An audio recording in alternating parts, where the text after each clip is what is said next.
एक ऐसी कहानी जो पुरानी तो है लेकिन उसका रूप पहली बार बड़े पर्दे पर दिखेगा। महेश बाबू एक आर्कियोलॉजिस्ट के रोल में संजीवनी बूटी की तलाश में दिखेंगे और राजा मौली के सिनेमैटिक यूनिवर्स में एक नए युग की शुरुआत करेंगे। आज हम बात करने वाले हैं एसएस राजा मौली और महेश बाबू की सबसे एम्बिशियस फिल्म SSMB 29 की, जिसकी कहानी अब धीरे धीरे खुलने लगी है। और भाई साहब, इसमें रामायण का इतना तगड़ा कनेक्शन है कि सुनते ही गूज़बम्स आने वाले हैं। रिपोर्ट्स के हिसाब से SSMB 29 एक Indiana Jones style action adventure film होगी, लेकिन उसकी जड़ें पूरी तरह से इंडियन माइथोलॉजी से जुड़ी हुई है। फिल्म की पूरी कहानी रिवॉल्व करती है संजीवनी बूटी के चारों ओर, वही दिव्य बूटी जो रामायण में लक्ष्मण की जान बचाने के लिए लाई गई थी। महेश बाबू इस फिल्म में एक आर्कियोलॉजिस्ट का रोल निभा रहे हैं, लेकिन सिर्फ इतना ही नहीं, रिपोर्ट्स के मुताबिक वो डायनासोर से लड़ते भी दिखेंगे। रामायण में जब मेघनाथ ने लक्ष्मण पर वीर घतनी अस्त्र चलाया था तो लक्ष्मण बेहोश हो गए थे। हनुमान जी पूरी पर्वत उठा लाए थे क्योंकि उन्हें नहीं पता था कि संजीवनी बूटी किस जगह है। अब सोचिए, इमेजिन करिए,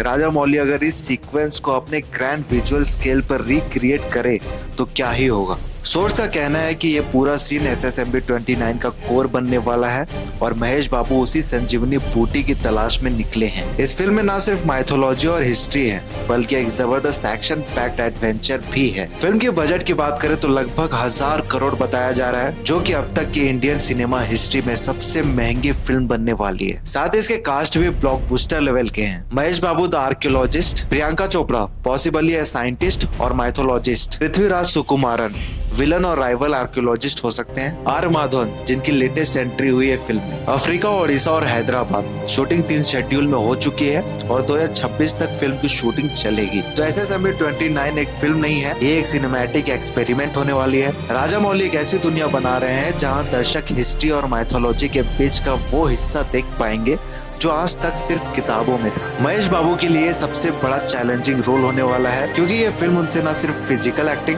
बल्कि इमोशनल और स्पिरिचुअल डेप्थ की भी डिमांड करती है। अप्रैल 2027 में ये फिल्म रिलीज होगी, यानी अभी 2 साल का लंबा इंतजार बाकी है। लेकिन अगर आप राजा मौली के फैन हैं और अगर आपने बाहुबली RRR जैसी ब्लॉकबस्टर एंजॉय किए हैं तो भाई SSMB 29 को लेकर आपका एक्साइटमेंट जायज है। तो अगर मैं अपने ओपिनियन की बात करूँ तो फ्रैंकली राजा मौली की ये फिल्म एक सिनेमैटिक रेवोल्यूशन बन सकती है, लेकिन उसी वक्त एक बड़ा रिस्क भी है। रामायण जैसे ग्रंथ को एक ग्लोबल एक्शन एडवेंचर नैरेटिव में बदलना आसान नहीं है। एक बार रोहित शेट्टी ने ट्राई किया था सिंघम अगेन में, उसका क्या हाल हुआ वो हम सब ने देखा था। लेकिन हमें ये भी नहीं भूलना चाहिए कि यहाँ पे राजा मौली है, और अगर हम उनका ट्रैक रिकॉर्ड देखें बाहुबली और RRR, तो वो इम्पॉसिबल को भी पॉसिबल बनाते हैं। संजीवनी बूटी जैसा कॉन्सेप्ट बहुत ही स्ट्रॉन्ग है, उसमें स्पिरिचुअलिटी भी है, थ्रिल भी है और एक फिलोसफिकल लेयर भी। लेकिन ऐसी फिल्में जरा सी भी ओवर द टॉप या कंफ्यूजन क्रिएट करे तो बहुत जल्द रिजेक्ट भी हो जाती है, और इंडियन ऑडियंस आजकल बहुत जल्दी जज करती है। मूवी में सिर्फ विजुअल्स नहीं, सोल भी होनी चाहिए। मेरा मानना है कि राजा मौली ने इमोशनल, एडवेंचर और स्पेक्टेकल इन तीनों को बैलेंस कर लिया तो ये फिल्म इंडियन सिनेमा का नेक्स्ट बेंचमार्क बन सकती है। और अगर नहीं कर पाए